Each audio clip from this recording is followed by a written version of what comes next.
और मैं पप्पू कुमार सानी स्वागत करता हूँ मेरे चैनल पे। और मैं आशा करता हूँ आप सब ठीक होंगे और सेफ होंगे, स्वस्थ होंगे। तो कल का जो टॉपिक था इलेक्ट्रिक हीटर, तो उसमें से अगर किसी को कोई डाउट हो तो आप कमेंट कर सकते हैं, उसको दोबारा क्लियर किया जाएगा। तो आज का जो टॉपिक है वो है इलेक्ट्रिक आयरन और बहुत ही बेहतरीन टॉपिक है। तो चलिए जानते हैं, थोड़ा सा जान लेते हैं कि जो आज से पहले कुछ साल पहले जो यूज हुआ करता था, प्रयोग हुआ करता था गाँव में या शहरों में, वो कुछ इस टाइप के आयरन हुआ करते थे, प्रेस हुआ करते थे, जिसके अंदर जो है कोयले को डालकर और उसको गर्म किया जाता था, जो कि बहुत ही उसमें टाइम लगता था उसको गर्म करने के लिए। और टाइम के साथ साथ उसका बहुत सारा नुकसान था, हानियाँ था, जो कि एक बार गर्म करने के बाद चाहे कपड़ा नॉर्मल हो या हैवी हो, उसको उसी टेम्परेचर पे, उसी तापमान पे उसको आयरन करना पड़ता था। तो इसमें कुछ इस प्रकार का नुकसान था और हानियाँ थी, जो कि हमारा जो अभी जो प्रचलित है मॉडर्न युग में वो सबसे ज़्यादा है क्या, इलेक्ट्रिक आयरन। तो इलेक्ट्रिक आयरन जो है बहुत ही ज़्यादा प्रचलित है। तो जान लेते हैं कि इलेक्ट्रिक आयरन जो है वो क्या होता है। मॉडर्न युग में सबसे ज़्यादा यूज होने वाला इलेक्ट्रिक आयरन है, जो कि विद्युत सप्लाई से चलती है। तो इलेक्ट्रिक आयरन क्या होता है तो जान लेते हैं। आप सब अगर जो स्टूडेंट लिखना चाहेंगे वो लिख भी लेंगे। हाँ, एक बात और, अगर जिनको इलेक्ट्रिक आयरन के बारे में पता हो तो कोई दिक्कत नहीं है, अगर देखेंगे तो रिवाइज हो जाएगा। और या फिर जिनको वो ओवर कॉन्फिडेंस है कि हाँ मुझे बहुत ज़्यादा नॉलेज है इसके बारे में, तो आप स्किप कर सकते हैं, कोई दिक्कत नहीं है।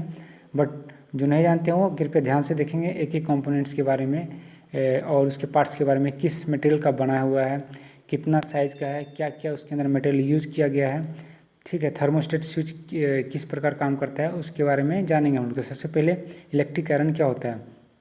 तो इलेक्ट्रिक आयरन वस्त्रों के ऊपर से नमी सलवटे को हटाने तथा वस्त्रों को स्मूथ बनाने के लिए काम में लिया गया उपकरण क्या होता है, विद्युत प्रेस या इलेक्ट्रिक आयरन कहलाता है, ठीक है। जिसका उपयोग जो है घरों में किया जाता है। और इसकी वाटेज की बात करें तो वाटेज जो होता है 350 से 750 वाट तक की होती है। वहीं उसकी वज़न की बात कर लें इलेक्ट्रिक आयरन की, तो 1 kg से 1.5 kg तक वज़न की विद्युत प्रेस बनाई जाती है।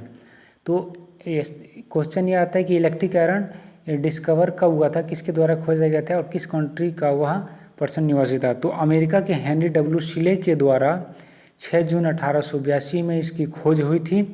अब इसके एक एक कंपोनेंट्स के बारे में जान लेते हैं, जो कि आगे निम्नलिखित है। तो सबसे पहला पार्ट जो है इसका वह है सोल प्लेट। सोल प्लेट क्या होता है तो डेफिनेशन के तौर पे मैं बता दे रहा हूँ, ताकि इसमें बहुत सारे स्टूडेंट जो हैं वो लिख भी लेंगे इसको, ठीक है। तो सबसे पहले आप हेडिंग बना लेंगे सोल प्लेट का।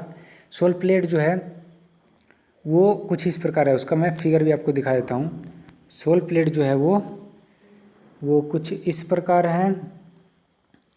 ये है आपका सोल प्लेट, इलेक्ट्रिक आयरन का ये सोल प्लेट है, जिसके अंदर ऊष्मक तंतु लगा होता है। इसका डेफिनेशन कुछ इस प्रकार है। माइल्ड स्टील से बनी लगभग त्रिभुजाकार 20 सेंटीमीटर से, लिख सकते हैं आप इसको, फिर से दोबारा सुन लीजिए। माइल्ड स्टील से बनी लगभग त्रिभुजाकार 20 सेंटीमीटर से 30 सेंटीमीटर लंबा होता है। और चौड़ाई की बात करें तो 12 सेंटीमीटर से 18 सेंटीमीटर होता है। और इसकी मोटाई की बात कर लें तो 10 से 15 mm की मोटी होती है यह सोल प्लेट, ठीक है। तो निचला जो सतह होता है इस सोल प्लेट का, निचली सतह जो होती है वो अच्छी प्रकार से पॉलिश की हुई होती है, जो कि समतल होती है। क्लियर है यहाँ तक। अगला जो है इसका टॉपिक है, अगला जो पार्ट है इसका वो कुछ इस प्रकार है, हीटिंग एलिमेंट।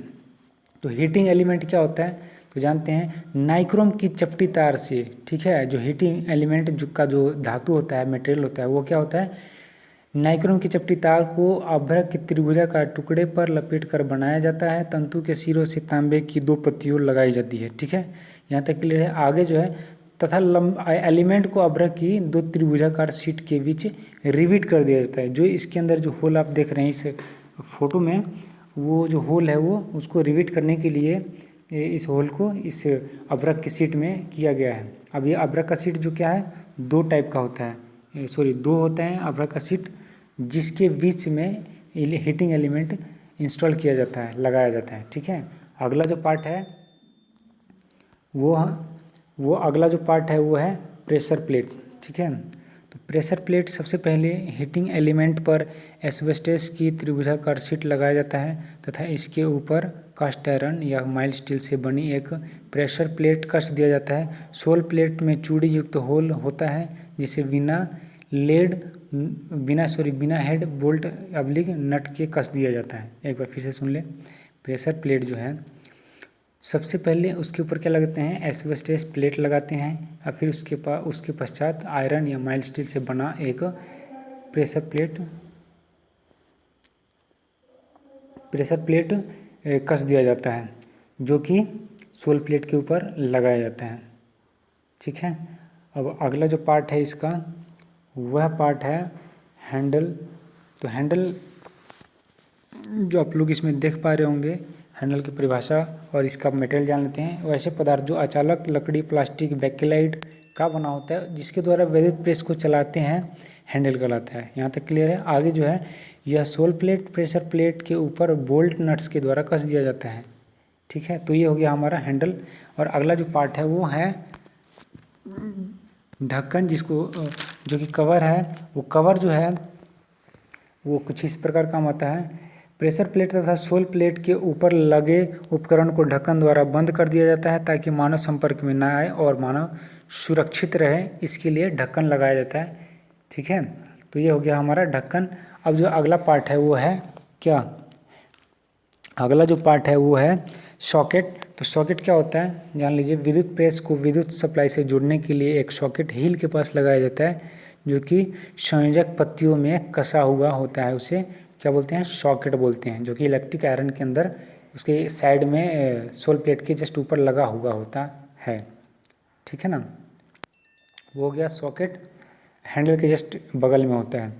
तो अब अगला जो पार्ट है वो है हिल जो है ये है, हाँ हिल है। ये मैं आपको हैंडल का फिगर दिखा रहा था इसलिए मुझे लगा कि ये हिल ऐसा कैसे। तो ये है आपका हिल। ठीक है ना, तो हिल को आप लोग ध्यान से देखेंगे, ये है आपका हिल। तो हिल जो है गर्म प्रेस को लकड़ी, फर्श तथा कपड़े पर तो रख नहीं सकते। ठीक है ना, तो इसका डेफिनेशन में अगर लिखना चाहें तो लिख लीजिए, गर्म प्रेस को लकड़ी, फर्श तथा कपड़े पर नहीं रखा जा सकता, इसलिए इसे खड़ी अवस्था में रखने के लिए लोहे की मोटे तार से बनी हिल लगाई जाती है। ठीक है, जिससे विद्युत प्रेस को खड़ा किया जा सके। ये हो गया आपका हिल। और एक प्लग होता है जो कि प्लग इलेक्ट्रिक आयरन को विद्युत सप्लाई बोर्ड से जोड़ने का काम करती है। उसको क्या बोलते हैं हम लोग, प्लग, जो कि प्लास्टिक और बेकेलाइट का बना होता है। अब इसकी कार्यप्रणाली की बात करें इलेक्ट्रिक आयरन की, तो इस इलेक्ट्रिक आयरन की कार्यप्रणाली जो है कुछ इस प्रकार है। बहुत ही सिंपल लैंग्वेज में आपको बताया जाए ताकि समझ में आ जाएगा। इलेक्ट्रिक आयरन में एक प्लग होता है जिसे घर के इलेक्ट्रिक बोर्ड से जोड़ दिया जाता है। ठीक है, इसके बाद इलेक्ट्रिक आयरन को विद्युत सप्लाई मिलने लगती है, तब उसके अंदर लगा हुआ कॉइल गर्म होने लगता है। जो जो कॉइल गर्म होता है वैसे वैसे आयरन का निचला सतह भी गर्म होने लगता है। एक समय ऐसा आता है जब वह पूर्ण रूप से गर्म हो जाता है। अब यह तैयार है क्या, इलेक्ट्रिक आयरन, जिसे हैंडल को पकड़कर कपड़े पर इस्त्री किया जा सकता है स्मूथली से। ठीक है, तो इलेक्ट्रिक आयरन का टाइप्स के बारे में बात कर लें तो बेसिकली दो प्रकार का होता है। एक होता है ऑटोमेटिक और दूसरा होता है नॉन ऑटोमेटिक। तो ऑटोमेटिक का मैंने आपको एक एक कंपोनेंट्स के बारे में बता दिया, वो था ऑटोमेटिक। अब ऑटोमेटिक में दो देखिए जो होता है वो रोल जो होता है वो थर्मोस्टेट का रोल होता है। एक थर्मोस्टेट नोब होता है, यानी कि जो स्विच होता है थर्मोस्टेट, वो कुछ इसका डेफिनेशन जान लेते हैं। देखिए थर्मोस्टेट जो होता है यह एक नियत ऊष्मा ताप स्थापित करने वाली युक्ति होती है जो कि तापमान को निश्चित नियत बनाए रखने में सहायता होती है। ठीक है, थर्मोस्टेट यह कार्य तापक और शीतलक उपकरणों को आवश्यकता अनुसार चालू या बंद करता है। इसी को हम लोग क्या बोलते हैं, थर्मोस्टेट। अब उदाहरण के लिए जैसे मान लीजिए कि बायोमेटालिक स्ट्रिप जो होता है जिसको द्विधातु पट्टिक बोलते हैं। ठीक है, इसका उपयोग जो है करके किसी प्रणाली जैसे कपड़े इस्त्री करना हो का ताप एक नियत विद्युत पर बनाए रखा जा सकता है। सिंपल में समझिए, जो थर्मोस्टेट स्विच है वो जो है क्या होता है कि थर्मोस्टेट स्विच एक बायोमेटालिक स्ट्रिप होता है जिसके अंदर पत्ती लगा होता है, जो कि ये थर्मोस्टेट स्विच एक और है, नोट कीजिएगा। थर्मोस्टेट जो स्विच होता है वो इलेक्ट्रिक सप्लाई पे काम नहीं करता है। वो इलेक्ट्रिक का जो हीटिंग एलिमेंट है उसकी हीट के ऊपर काम करता है। थर्मोस्टेट जो है वो हीट के ऊपर काम करता है। थर्मोस्टेट का जो नाइक्रोम का तार जो है यानी कि हीटिंग एलिमेंट है वो अगर गर्म हो जाता है तो वहाँ से वो पत्ती जो है बैंड हो जाता है, जिससे क्या होता है वो डिस्कनेक्ट हो जाता है, ठीक है ना। और जैसे जैसे उसका टेम्परेचर कम होता है हीटिंग एलिमेंट का, तो फिर से ये जो है बायोमेटेलिक स्ट्रिप जो है वो सीधा होने लगती है और ऊपर जाके वह संपर्क हो जाती है किससे, सप्लाई से, ताकि उसको सप्लाई फिर से पुनः मिलने लगता है और नाइक्रोम का तार फिर से हीट हो जाता है और उसमें पैदा करता है। तो यह प्रक्रिया कंटिन्यूअस चलता रहता है। तो आप लोग ये ध्यान में रखें कि थर्मोस्टेट जो स्विच जो है वो इलेक्ट्रिक सप्लाई पे नहीं काम करता है बल्कि हीटिंग पे काम करता है, उसके तापमान पे काम करता है। तो थर्मोस्टेट जो स्विच है अल्बर्ट बुर्ज के द्वारा 1846 में इसको खोजा गया था, इतना ध्यान रखेंगे आप लोग। तो आई होप कि आपको ये टॉपिक समझ में आया होगा। इलेक्ट्रिक आयरन बहुत ही बेहतरीन टॉपिक था। अगर इसमें कोई भी डाउट, आपको किसी भी प्रकार का दिक्कत हो तो आप लोग कमेंट में पूछ सकते हैं और आप इसको शेयर कीजिएगा और लाइक कीजिएगा ताकि आपको किसी प्रकार का दिक्कत हो तो उसको क्लियर किया जाएगा। और लाइक कर दें तो आप लोग एक मोटिवेट मिलता है, लगता है कि हाँ कुछ अच्छा बनाए हैं, इसलिए आप लोग लाइक करते रहिएगा, ठीक है। और अगला जो टॉपिक है आपका वह जो है इलेक्ट्रिक कंपोनेंट्स का ही होगा, इलेक्ट्रिक अप्लायंसेस से ही रिलेटेड होगा। तो आप लोग को डाल दिया जाएगा, जैसा आप कमेंट आएगा वैसा मतलब इसमें टॉपिक डाला जाएगा। थोड़ा मुझे टाइम नहीं मिल पा रहा इसलिए मैं वीडियोस कंटिन्यूस अपलोड नहीं कर पा रहा हूँ।